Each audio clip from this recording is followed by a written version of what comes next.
Assalamualaikum, selamat pagi Pak EM, Pak Wardoyo dan Pak Roni. Jadi kami di sini sebagai para CPNS, kami di sini dalam rangka melaksanakan promosi nilai-nilai budaya berakhlak ASN. Jadi mungkin kami akan memberikan beberapa pertanyaan kepada Bapak-Bapak sekalian. Jadi di sini saya ingin menanyakan kepada Pak Wardoyo, mungkin Pak Wardoyo pernah mendengar atau paham mengenai konsep berakhlak ASN ini, Pak? Kalau untuk konsep berakhlak ASN itu yang saat ini sudah kita adopsi untuk kita gunakan menjadi pedoman kerja pedoman kerja. Jadi ada berakhlak yang ada 7 pilar itu untuk diamalkan dalam bidang kerja kita. Nah, saya mau tanya Mas Danang, mengerti atau paham nggak untuk 7 pilar berakhlak yang sedang kita ini laksanakan? Baik Pak, jadi untuk konsep berakhlak ASN itu ada 7 konsep inti utama. Jadi yang pertama itu ada berorientasi pelayanan. Nah, di situ berorientasi pelayanan itu contohnya kita memberikan informasi pelayanan secara jelas dan mudah di perizinan air tanah. Contohnya kita bisa memberikan penjelasan perizinan untuk pemohon secara baik. Kemudian untuk akuntabel, di sini kita contohnya bisa menyampaikan laporan kerja kepada atasan secara transparan, tepat waktu dan tanpa manipulasi. Kemudian untuk yang keempat ada kompeten. Di sini kita sebagai ASN harus senantiasa meningkatkan diri kita, contohnya dengan mengkaji paper atau kita mempelajari teknologi terbaru. Kemudian selanjutnya ada harmonis. Di sini kita membangun hubungan yang baik dengan rekan kerja kita. Kemudian untuk loyal, contohnya adalah kita bersedia untuk menyelesaikan pekerjaan di luar jam kerja untuk mendukung target kinerja instansi dan serta menjaga nama baik di unit kerja kita. Kemudian ada adaptif. Di sini kita dituntut harus bisa selalu menyesuaikan diri di berbagai lingkungan kerja. Kemudian yang terakhir ada kolaboratif. Di sini kita harus aktif menjalin kerjasama dengan unit lain. Dari Pak Wardoyo sendiri, karena sudah mendengar konsep berakhlak itu, mungkin salah satu konsep berakhlak itu kan ada nilai berorientasi pelayanan. Mungkin dari Pak Wardoyo sendiri ada pengalaman bagaimana untuk menghadapi masyarakat itu sendiri, Pak? Kalau untuk orientasi pelayanan ya memang di sini kita sebagai ASN itu ya sudah otomatis sebagai abdi negara dan abdi masyarakat, kita yang melayani turun kepada masyarakat. Jadi untuk pelayanan itu sendiri itu ya terus terang ada yang senang, ada yang puas, ada yang sedang, bahkan mungkin ada yang tidak puas. Nah, dalam masyarakat pelayanan itu ya kita istilahnya paling tidak kita memahami alurnya. Alurnya itu ya seperti ya apa untuk persyaratannya, prosedurnya, terus nanti kita harus melihat proses dan prosedurnya itu harus berjalan karena patokan kita adalah aturan. Jadi kita melayani tapi ada acuan yang kita harus ikuti, kita laksanakan. Selama administrasi dan persyaratan lainnya terpenuhi, yaitu mempermudah. Kadang yang tidak puas itu ya karena persyaratannya, mungkin administrasinya ada yang belum lengkap. Sementara mungkin untuk melengkapinya itu perlu waktu, nah itu yang kadang-kadang membuat tidak puas. Tapi dalam pelayanan sendiri, ya persyaratannya itu pasti sudah tertera persyaratan standar apa yang harus dipenuhi. Itu. Lalu untuk permasalahan yang biasa dihadapi di instansi itu, mulai dari proses pelayanan kita kan seperti ada yang tidak puas dari masyarakat misalnya. Lalu sikap dari Bapak-Bapak sekalian itu dalam menyikapi sikap masyarakat tadi itu yang misalnya kurang puas itu seperti apa? Masyarakat merasa tidak puas atau tidak terlayani itu tidak tindak pidana. Ketika ada pengaduan dari masyarakat yang kurang puas dengan upaya kita, sebisa mungkin kita jelaskan alur dari perizinan itu. Seperti tadi Pak Danang kasih contoh alur perizinan air tanah. Sebisa mungkin kita pun harus mengundang alur untuk perizinan, gitu ya, untuk perizinan itu seperti apa. Nah nanti kita tawarkan kalau misalnya penjelasannya kurang detail dari kita, bisa langsung ke hotline. Kita kasih nomor kontak pengaduan yang ada di PIPDTL ini untuk dia lebih memahami apa sih yang benar, apa yang belum, apa yang tidak jelas, pengaduan apa yang dia butuhkan, itu bisa langsung dihubungi ke nomor kontak tersebut. Lalu untuk selanjutnya ada harmonis dari harmonis ini, kira-kira untuk dari Bapak sekalian itu untuk menjaga sikap antar Bapak sekalian atau rekan kerja itu, kira-kira bagaimana ya untuk bisa agar kita harmonis? Kalau untuk keharmonisan itu kita harus sering melihat begitu dari Pak Ibu. Sapa, salam, sama senyum. Ya.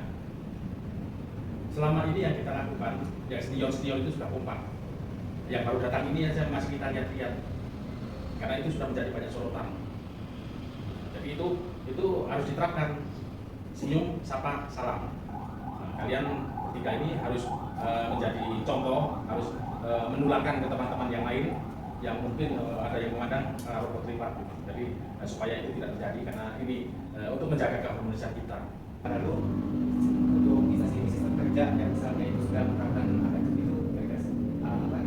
Mulai tempat kegiatan Pak GL kita atau melakukan kajian juga lingkungan, kita kalau itu berinovasi kan tentang cara mendapatkan metodenya seperti itu ya, lebih cepat daripada pakai JIS, pakai yang lebih canggih lagi seperti itu. Supaya nanti kita beradaptasi dengan teknologi, dengan kegiatan dulu. Waktu kuliah bagaimana kita setelah kerja kita bekerja dengan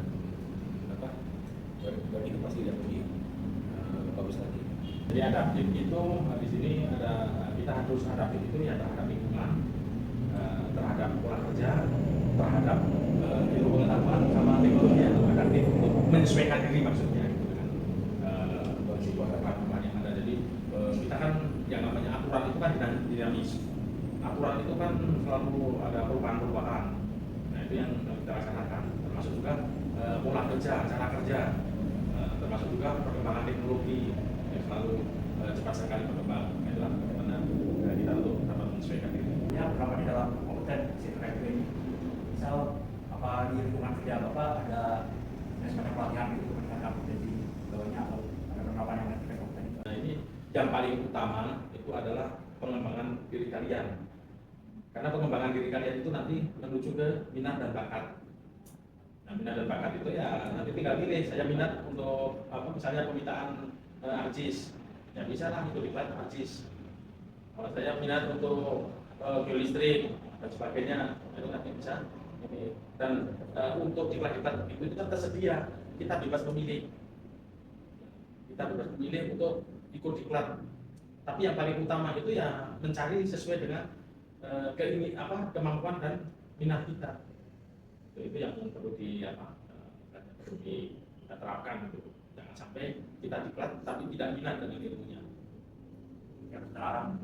Ya jelas harus terlarang. Mungkin nanti ke depan itu diklat itu kan terbuka, bisa dilihat di SIPOK itu kan diklat macam-macam, atau di Smile itu kan bisa milih diklat macam-macam. Nah, kalau memang ini bisa saja diusulkan ke kalian untuk diklat tersebut. Selanjutnya mungkin terkait dengan teknologi dan kompetensi. Di kami ada dua terkait dengan kegiatan kami itu ada tracer sama 3D scanner, dua teknologi baru. Kompetensi kita harus ditingkatkan kan berarti dengan adanya teknologi baru yang menunjang pekerjaan kita. Salah satunya adalah diklat. Pelatihan memang dilaksanakan harus mulai. Jadi ini berkaitan dengan kompetensi. Jadi setiap ada teknologi baru diimbangi dengan meningkatkan kompetensi. Ada pelatihan untuk penggunaan dan nantinya untuk pengolahan data tersebut. Laser scanner memang di kami ini alat yang baru, teknologi yang lumayan canggih lah ya, karena banyak berkaitan dengan dari survei kami buat sampai mana inteligensi dari tersebut. Itu kita pelatihan yang cukup mahal. Otomatis harus diimbangi dengan pengetahuan dan peningkatan kompetensi kita. Itu memang berkaitan teknologi yang kita pakai pengetahuan dan kompetensi harus kita tingkatkan. Itu sifatnya. Satu ini ada berdasarkan pelayanan saya Pak, dari tingkatan dari Bapak pengalaman dalam tanggung jawab sebuah perusahaan yang tidak atau pengalaman terkait dengan kualitas. Setiap keputusan yang kita ambil kan berdasarkan data hasil survei orang. Nanti ada rekomendasi yang kita sampaikan, dan biasanya rekomendasi itu memang dilakukan dulu dengan berbagai kalangan atau keputusan yang misalnya karena ketika saya ambil kasus misalnya KBHK itu keputusannya itu melibatkan semua stakeholder, pemerintah daerah, pusat, di bidang berkaitan, LSM, BIO, seperti itu. Sehingga memang sedikitnya jangan sampai ada pertentangan atau keputusan yang nanti malah berkonflik seperti itu. Jadi akuntabilitas di sini memang harus sejalan. Jadi hasil yang kita rekomendasi yang kita sampaikan itu memang harus bermanfaat sama itu dan tidak menimbulkan juga. tutorial itu terkait kesetiaan kepada negara, misalnya penerapan nilainya itu bagaimana? Pertama wajib, karena kita ASN adalah pegawai negara kan, pegawai pemerintah, ya otomatis harus bayar pemerintah. Sekarang pakaian pemerintah ya, bukan perorangan, tapi pemerintah. Itu harus, memang itu mah apa yang sudah jadi jati diri kita sebagai ASN harus loyalitas.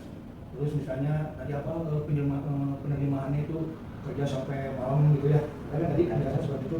Ya beberapa kasus kita sampai harus seperti itu, sampai malam, terutama misalnya terkait keputusan-keputusan yang harus cepat, misalnya tim tanggap darurat, perencanaan yang dituntut kita harus cepat menentukan misalnya lokasi-lokasi untuk hunian tetap, hunian sementara atau daerah-daerah lokasi itu kan dituntut cepat. Jadi ya tiba-tiba kita bisa sampai lembur kerja seperti itu. Itu loyalitas pimpinan, loyalitas pekerjaan kita juga sih sebenarnya. Ya, bukti loyalitas pekerjaan kita kan kita semaksimal mungkin.